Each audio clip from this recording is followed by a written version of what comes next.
My dear students, Department of Sanskrit Education Rajasthan welcomes you in online English classes for 12th Standard English Literature. Myself Christian Sharma, lecturer, Government Varsht Upadhyay Sanskrit School, Bilochi, Jaipur. Today is our lesson, a poem on Shakespeare composed by Milton. In last lesson, we have learned some starting stanzas of this poem with explanation, and I suppose you would have learned these stanzas. First of all, like previous lesson, I will learn you the remaining stanzas of this poem. For willst to the same slow enduring art, thy easy number slow, and that each heart had from the leaves of thy unvalued book those Delphic lines with deep impression took. Then thou our fancy of itself bereaving, dost make us marvel with too much conceiving, and so sculptured in such forms dost belie, that kings for such a tomb would wish to die. First of all, I will explain you these stanzas in English, and after that I translate this explanation in Hindi so that you can understand well. In these stanzas, Milton says that Shakespeare doesn't need a monument of piled stones. No pyramid is needed to preserve the holy relics of the greatest English poet. Shakespeare's poetry flows easily and smoothly as contrasted with the slow enduring poetry of other poets. Others' poetry moves at a slow speed. Every heart draws inspiration from the invaluable works of Shakespeare. The Delphic lines were difficult to understand but made deep impression on all. The reader's fancy sorrowing for the poet is made pure marvel with to a grand ceremony, that even kings would wish to die such a tomb.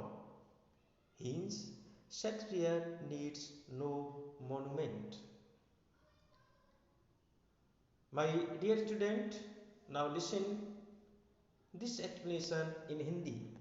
Milton इन कविता की इन पंक्तियों में कहता है कि Shakespeare को ढेर सारे पत्थरों से बने स्मारक की आवश्यकता नहीं है। इस महानतम अंग्रेजी कवि के अवशेषों को अक्षुण्ण बनाए रखने के लिए किसी पिरामिड की जरूरत नहीं है। शेक्सपियर की कविता आसानी और मधुरता के साथ प्रवाहित होती है, जो कि अन्य कवियों की कविताओं की धीमी प्रयास करके लिखी गई कविताओं से भिन्न है। अन्य कवियों की कविता धीमी गति से चलती हैं। प्रत्येक व्यक्ति का हृदय शेक्सपियर की बहुमूल्य रचनाओं से प्रेरणा प्राप्त करता है। डेल्फिक पंक्तियां यानी ऐसी ध्रुव पंक्तियां जो समझने में कठिन थी, परंतु उन्होंने सब पर गहन प्रभाव छोड़ा। पाठकों की कल्पना जो कवि की मृत्यु पर शोक मना रही थी, उसको अधिक चिंतन ने शुद्ध संगमरमर बना दिया है।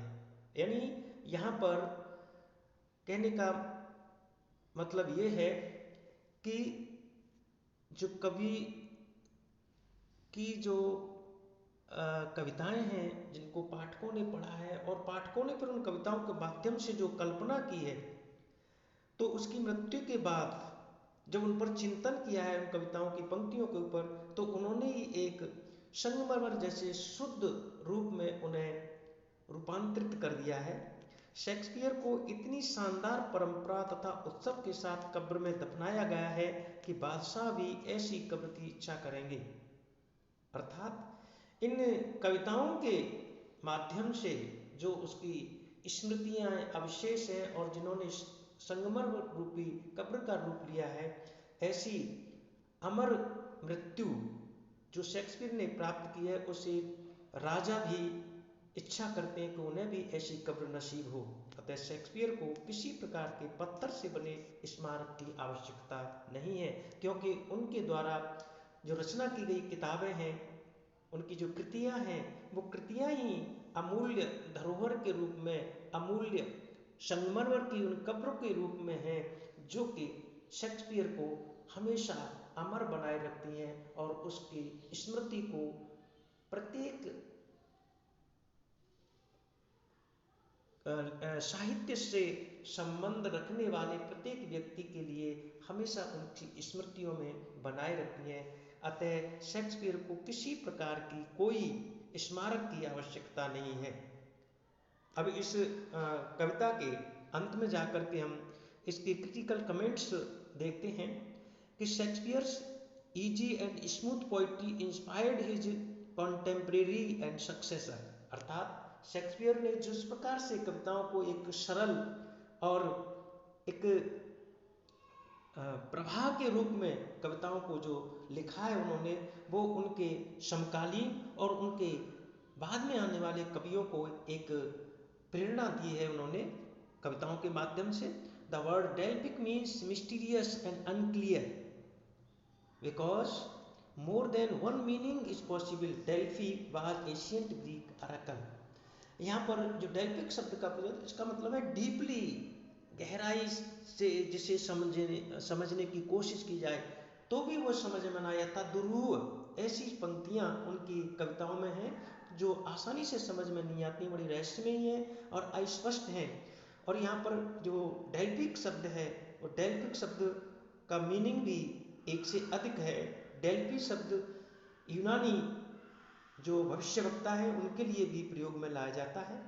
Shakespeare was buried in a tomb with such a grand ceremony that even king would wish to die for such a tomb. यानी यहाँ पर इस पंक्ति के माध्यम से मिल्टन कहते हैं कि शेक्सपियर को उनकी कृतित्व के द्वारा बनाई गई जो टॉम्ब है, जो कब्र है, उसमें इस प्रकार से दफना गया है, इस भव्य उत्सव के और परंपराओं के साथ दफना गया है कि राजा लोग भी ऐसी कब्र को मरने के बाद में या मरने के बाद अपनी इस प्रकार की कब्र की इच्छा करते हैं। मेरे प्रिय छात्रों, ये जो ऑन शेक्सपियर के ऊपर जो पोएम थी मिल्टन के द्वारा लिखी गई, उसका जो पहला पार्ट था मैंने पहले लेसन में पढ़ाया था। अभी अंतिम जो स्टेंजाज हैं उनको इस लेसन के माध्यम से तुम्हें बताया है और मैं समझता हूँ कि तुम इसे अच्छी तरह समझ गए होंगे। धन्यवाद।